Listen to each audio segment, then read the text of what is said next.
When I was 22, I started seeing a guy who I met on a dating app for a while. His name was Hunter. We went on like 4 dates in the span of a little over a month. At first, things seemed alright. Our first date was a quick coffee date, less than an hour. More of a screening process to make sure he seemed normal. Our second date was at a nearby bar for some drinks. We both got a nice buzz, and it was a nice time. Our third date was dinner, and this was when I started to question things. Question if I really clicked with his personality, or if I felt like there was something slightly off about him. The date ended with a kiss still, the first and only time we ever kissed, so I convinced myself that because I let him kiss me, things went alright. It wasn't until a couple weeks later that we went on our fourth and final date. We went out for drinks once again. However, this time, I went into it with a less excited mindset, and I was paying more attention to little quirks in his behavior that I realized were kind of unusual. It's hard to explain exactly what I mean, but some of his mannerisms just gave off antisocial and borderline creepy vibes. He started to drink way too much on this date as well, and he started getting really touchy-feely at the bar, trying to kiss multiple times. I'm not a fan of PDA, especially not when sitting at a bar with people next to me. I politely turned down his advances, and within a few minutes, I mentioned I was tired, heavily implying we should leave. He asked for the check, paid it, and then we grabbed our coats and left. As we were walking to our cars, he stopped me and very bluntly asked me if we could go home together. I said not tonight, I'm tired and have work tomorrow, which was a lie. He shockingly kept trying, saying he'd drive me to work tomorrow and such. I found it to be absurd whether he was drunk or not. I also wasn't a fan of him drunk driving home. I made the decision at that point that I wouldn't see him again. I went to my car in the parking lot across the street and started driving home slowly, just because I had a couple drinks in my system. I wasn't drunk, but I was still very cautious. I was also overly alert of my surroundings, looking around for cops, which perhaps is why I picked up on the fact that the same car was behind me still after I made at least 3 turns. And at a certain stoplight, I realized it looked like Hunter's car. I texted him, "Are you following me?" He texted back pretty quickly, saying, "Yes, I just want to make sure you get home okay." I called him, but he wouldn't pick up. This was so weird, and quite frankly creepy. I pulled over and texted him to stop following me, I'm fine. He stopped in the middle of the street for a second, I presumed to read my texts, and then he drove off past me. He didn't text back, not until I got home and was in bed. He said as follows, "I hope I didn't weird you out tonight. Sorry I got so drunk. Next time we should do something a little more low-key, like dinner at my place or something." I didn't answer. So the next morning, he followed up with, "Oh no, is the vibe dead?" I still decided to wait a bit to respond. Not even 2 hours later, he sends me a question mark. So I decided to reply now before it got worse. I said, "Hey, I had a great time getting to know you, but I just think our personalities don't click that much. I also really just want to focus on myself right now. I hope you understand." After this was when the angry text started coming in. The worst of which being, "No, I don't understand. You strung me along for 4 dates to tell me that? How about you pay me back half of everything I bought for you then?" There were a few other angry texts that involved personal information, so I'm not going to include them, but they were enough to prompt me to block him. I thought this would be the end of it, but then I started receiving no caller ID phone calls non-stop. I ignored all of them until he finally seemed to get the message and stopped. The next day, when my parents weren't home, I got home from work to find a bouquet of flowers on the stoop along with a card. The card was an apology from Hunter, asking for a second chance. He somehow knew where I lived. That disturbed me. In his mind, he somehow must have thought that this would come off as charming or sweet, when in reality it was extremely alarming. I sent a long and final text to him to please not contact me anymore, and never come to my house again, or I'd file for a restraining order. I kept his number blocked so I wouldn't see his response. I thought things would be over now, but I couldn't be more wrong. It was not long after this that I was home alone for the night. My parents' house is big, and I had a loft bedroom, which meant my bedroom was the highest point in the house. I awoke in the middle of the night to something. I wasn't sure what it was at first, but I felt as though I was hearing noises from downstairs. I tried my best to listen closely, and then I heard what was very obviously a door opening from outside my bedroom. One of the upstairs doors. Nobody was supposed to be home that night. Even in my haze from freshly waking up, I still immediately thought intruder. I crawled out of my bed onto the floor and shimmied under the bed. Before calling 911, I texted everyone in my family asking who was home. I heard some distant noises from somewhere in the home, one of the other bedrooms. And then, my bedroom door opened, and footsteps came up the carpeted stairs. After they reached the top step, there was silence. The whole room was carpeted, so I couldn't hear any potential footsteps. And then I heard the drawers next to my bed begin opening. I held my mouth with my hands to mask my breathing. I could feel my heart racing. I heard a man's voice say, "God fucking damn it," under his breath. In that moment, I thought, wait, that might have sounded like Hunter's voice. I still didn't move, and I prayed my phone did not get any notifications now. I heard more rummaging sounds. He was going through my entire dresser. Then, I heard and felt the bed move as he sat down. I was staring at the outline of 2 shoes through the bed skirt. Even in the dark, it was visible. I don't know what he was doing on the bed, but he sat there for over 2 or 3 minutes before getting up, and I heard him say under his breath, "Fucking bitch." I heard all the drawers close, and then I heard footsteps walk back down the stairs, the door shutting, and then sounds of footsteps walking down the stairs to the living room. I called 911 now, and I still whispered into the phone just to be safe. I stayed on the line and stayed under the bed for 10 to 15 minutes until one of the police officers showed up, and I went down to meet them at the front door, and even that was tense. After letting him in, I told him everything he didn't already know from the phone call he responded to. As such, he did a sweep of the house, and during that another officer arrived, this one female, who also assisted in the search. It turned out every window was unlocked, and one of the windows, the dining room one, is big enough for someone to crawl through. Though I don't think anyone ever pictured someone squeezing through the bush in front of the window and then crawling through it. I gave a verbal statement of everything. I was given a report number and they left.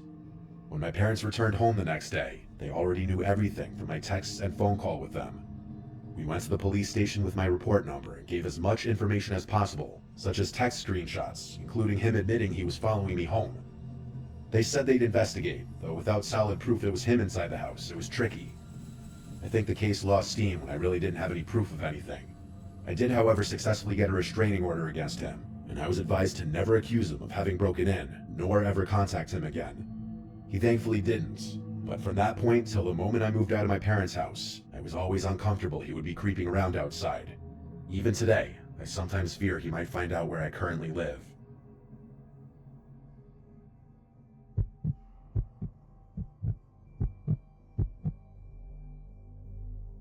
I was in the 6th grade when this happened. This all started on the week of Halloween, when I would stay after school to help decorate a haunted house for my school's Halloween carnival. I often got to stay and fool around with some of my friends while getting awarded with pizza for helping decorate. Along with my friends, there was also this other kid who would stay late. I'll call him Chris. We had gotten along for the entirety of the time that we would stay after school, and he never once gave me any reason to feel uneasy around him.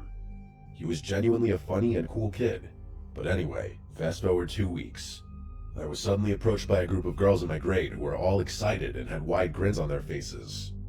I asked them what was going on, only for them to tell me that I had a secret admirer and that he would be texting me tonight. Now, I'd be lying to you if I told you that I wasn't excited, or at the very least curious about this. I wanted to know who. Later that night, when I was about to go to sleep, I got a notification from Messenger. It was the only app I had at the time that I always used to communicate with my parents whenever I was home alone. The message was from Chris. I had completely forgotten that I added him on Facebook on Halloween. I opened the message, and it read, "Maya, I need to talk to you." I was concerned and quickly replied, "Yeah, what's going on? Everything okay?" To this day, I wish I hadn't replied. The typing bubbles appeared and stayed there for a good 2 minutes, which meant that he was still typing. It felt like forever until his message finally came through. I didn't expect what came next. In a long paragraph, he confessed his love for me and how I've been driving him crazy since Halloween. He also proceeded to explain how he tried to impress me during recess and phys ed with his soccer skills, but that I never seemed to notice him. He said that he was growing tired of being ignored, and it ended with, "I want you to notice me. So I guess what I'm trying to say is, will you be my girlfriend?" I cringed at every word. I stared at the message for a long time. What the hell, I barely even know this kid, and I drifted apart from him a long time ago. I was trying to come up with a way to let him down easily, as I didn't want to hurt his feelings. I told him I didn't like him like that and that I wanted to just be friends. I could tell right away that he didn't like this answer. He kept asking me why, and I had to come up with a reason each time until he eventually stopped answering. The next morning was a nightmare for me. Some of his friends kept coming up to me and telling me that Chris wanted to kiss me, which he told the entire grade he wanted to do and that he would do it even if it meant cornering me. Taking this as a threat, I decided to tell my teacher. She told me to stay inside during recess and lunch, and that if he ever got even close to me, to run right back to the classroom. This wasn't enough for me. I reported him to the principal, who told me he would do something right away, and this gave me some relief. I feel I should mention that I lived right across the street from my school, and everyone knew this, including Chris, which leads me to what happened next. Later on in the week, I was walking home from school. I hadn't even been inside my house for more than 2 minutes before I heard someone knocking on my front door. I peeked out the window just in time to see someone ducking behind a parked car across the street. It had to be Chris. He must have been following me. My mom opened the door to find a piece of paper on the floor, and not surprisingly, it was addressed to me. I read the note out loud, and it said there was a surprise waiting for me under the Cadillac in my driveway, which at the time belonged to my brother. My mom went to check, only to find nothing. But it was after this day, my brother's Cadillac stopped working. I still have no idea what Chris did to the car, but my brother was forced to sell it. Unfortunately, my nightmare doesn't end there. I was constantly harassed by Chris's friends, telling me to give him a chance and that he would treat me right. There was even a moment when I caught Chris taking a picture of me walking home, and the only reason I saw him was because I barely heard the sound of an iPhone camera behind me. Who knows how many photos of me he had on his phone? And every morning I woke up to a message from him with something along the lines of, "I can't wait to see you at school," or "I bet you'll look beautiful today." The harassment and stalking were only getting worse, and it was making me fear for my safety, especially now that he knew where I lived. Finally, I got a call into the counselor's office, and I felt relieved, expecting her to tell me that Chris was going to get in trouble or that the cops would get involved. Anything. Instead, what I heard was worse. The counselor proceeded to tell me that boys will be boys, that they do crazy things when they're in love, and that I shouldn't be mad about this. She told me I should feel flattered, as this kind of stuff was bound to happen, and that the only thing I could do was to accept it and learn from it. At the time, I didn't see the problem with her words, as I genuinely believed her, but looking back on it now, this was an insane and disturbing thing to say to a 6th grader who was being sexually harassed and who was fearing for her safety almost every day. That afternoon, I came home from school telling my mom everything the counselor told me, and she was rightfully furious. I was called to the principal's office again that same week, this time with my mom present. I remember very clearly my mom telling the counselor and principal, "What are you waiting for? For something bad to happen to her before you do something?" She continued to ask why it was taking so long for something to be done. They both stayed silent. My mom ended it by threatening the counselor and telling her to never speak to me again unless she was present. But unfortunately, I don't think the school ever did punish Chris, which to this day enrages me. He basically got away with everything. It doesn't even end there. One night during the weekend, when my parents had gone shopping, I was about to go to bed after watching a YouTube video on my iPad, when I heard something at my window. Now, I'm on the 2nd floor, so this was especially strange. The only thing that hits my window are birds accidentally flying into it. I sat up listening. Then it happened again. It sounded as if someone had thrown something at the glass. Then it happened again and again. They were consistent thuds, and it was starting to freak me out. I finally got the courage to get up from my bed and see what it was. My heart dropped into my stomach when I opened the curtain and looked down to see Chris holding a handful of rocks, looking up at my window. He somehow had managed to figure out which window was mine. He was about to throw another when he noticed me. I could ever so slightly see that he was saying something, but I didn't stop to see what. I remember going to see if every window and door was locked, and thankfully everything was. When I returned to my room, I received 4 messages from Chris. "Why did you leave? I just want to talk. I'm sorry, all I wanted was a kiss. Please forgive me. You are not who I thought you were. Bye." I blocked him after that. Thankfully, I never had another incident, even though I had to see him throughout the entirety of my school years, from 6th grade to senior year. The last thing I heard about him was that he was arrested. God only knows for what. The saddest and scariest part of my story, though, is the fact that a counselor was comfortable with telling me that this kind of behavior was a compliment and a learning experience for me as a girl. I just hope that woman no longer works with children, and that I never have to see Chris again.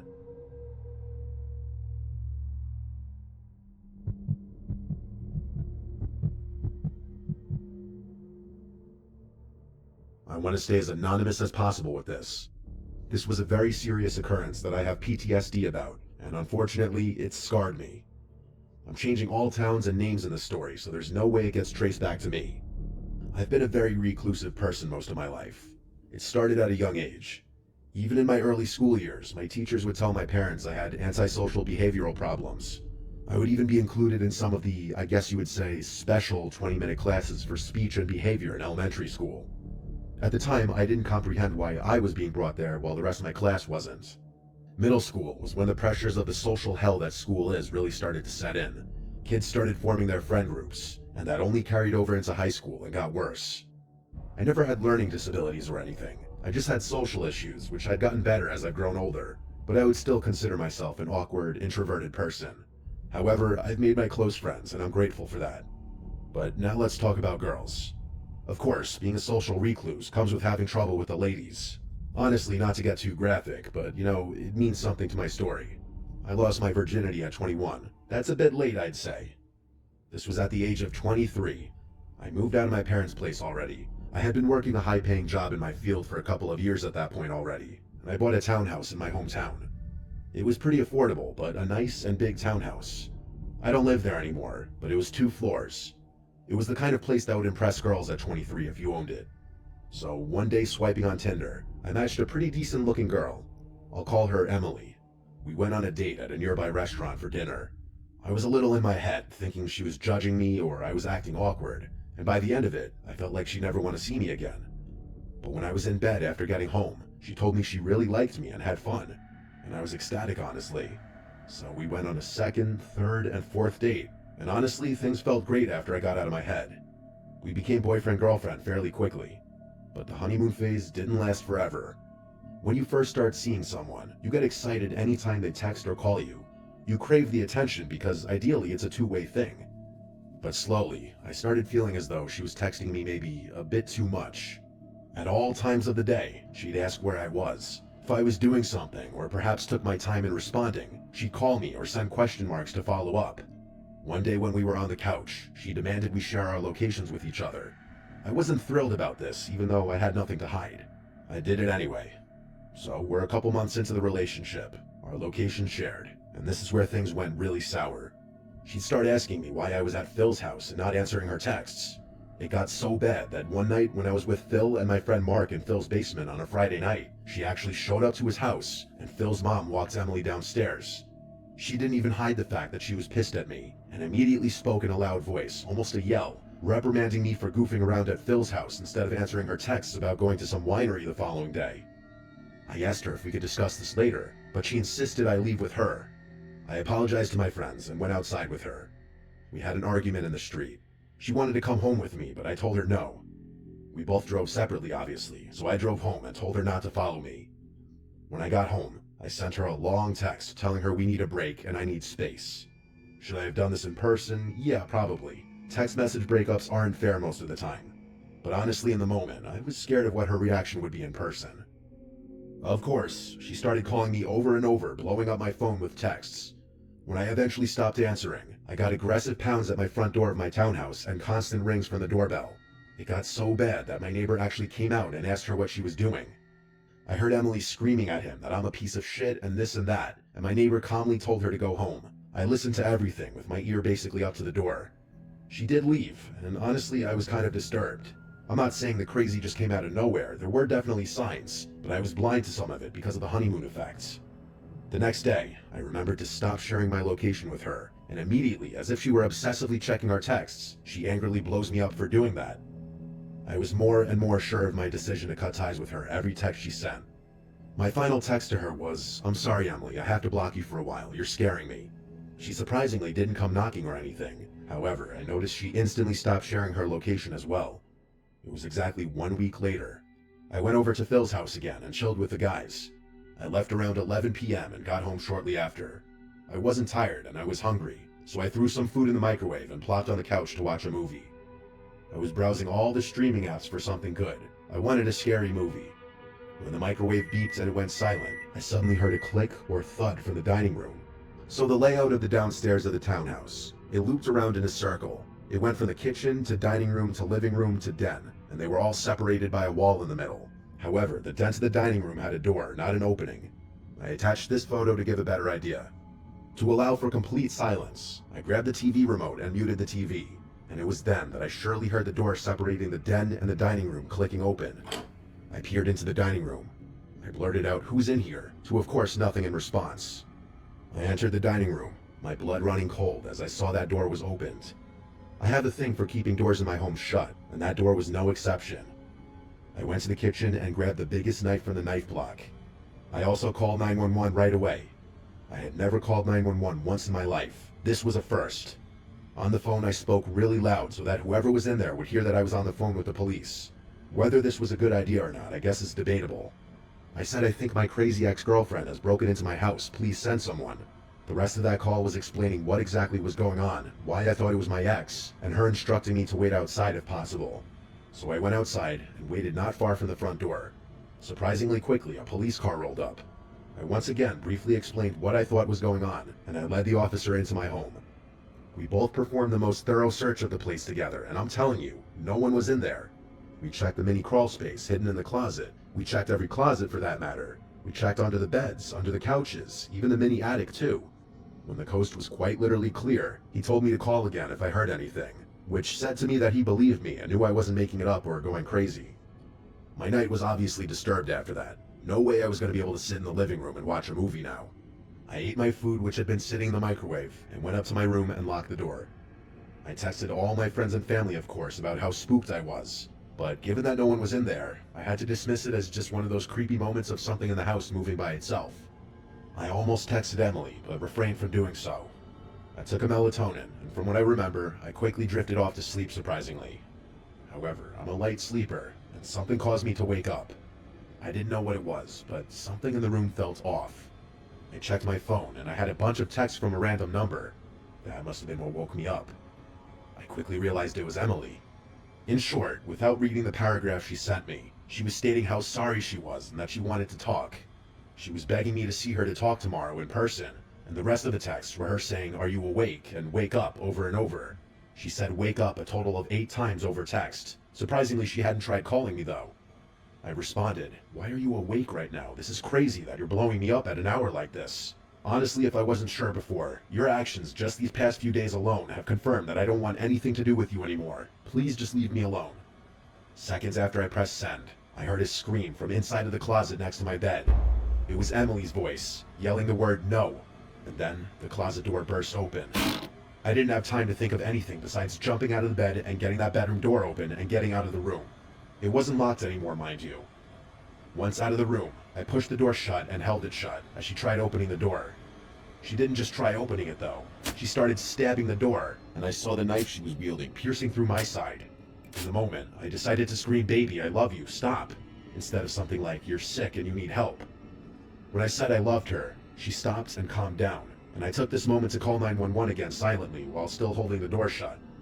At this moment, we spoke through the door to each other while I had 911 on the line, and I came up with some bullshit on the spot that I was going through a rough time right now, but that I loved her and was planning on getting back with her. She said in a frantic voice, "That's all I wanted to hear, why couldn't you just be honest with me?" She asked me to open the door.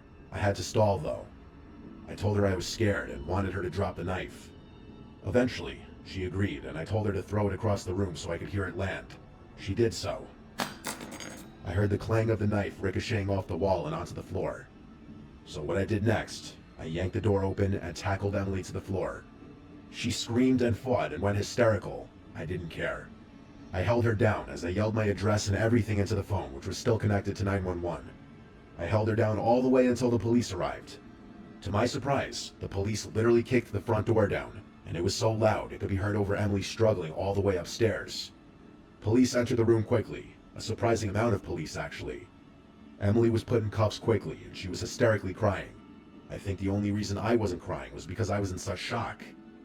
This was the worst, most scarring night of my life. The nightmare didn't end there though. There was such a long and serious legal process that followed as far as getting Emily convicted. I never wanted my name or any info to be out there on the internet to end up on one of those crime YouTube channels, so I've been careful about leaking too much information that could get back to me. Emily's in prison for some very serious charges. No part of that makes me happy, This was someone I spent a little chunk of my life with more or less every day. Someone I thought I loved. Someone who tried to kill me. She was not right in the head, and it still pains me how oblivious I was. Not only because of how infatuated I became at first, but because of my own lack of self-confidence to a degree that I was so focused on impressing her at first that I didn't even pay attention to certain alarming behaviors on her part early on. I know this will stick with me forever, and honestly, even if anonymously, it would feel good to get the story out there finally if it's chosen to be read.